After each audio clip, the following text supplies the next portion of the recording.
여기는 캐나다입니다. 한 해를 마무리하면서 올해 제게 정말 특별했던 추억 하나를 공개할게요. 바로 여행 가서 키보드 조립하기. 2주간 캐나다 여행을 다녀왔는데요.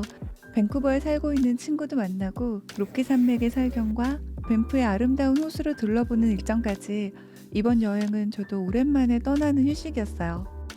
그리고 이 여행에서 꼭 해보고 싶었던 게 바로 캐나다의 평화로운 공원에서 키보드를 조립하는 거였습니다.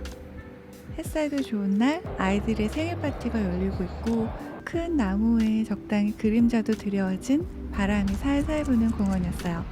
인스타 360 고 울트라로 여러분을 위해 1인칭 시점으로도 촬영을 해봤어요.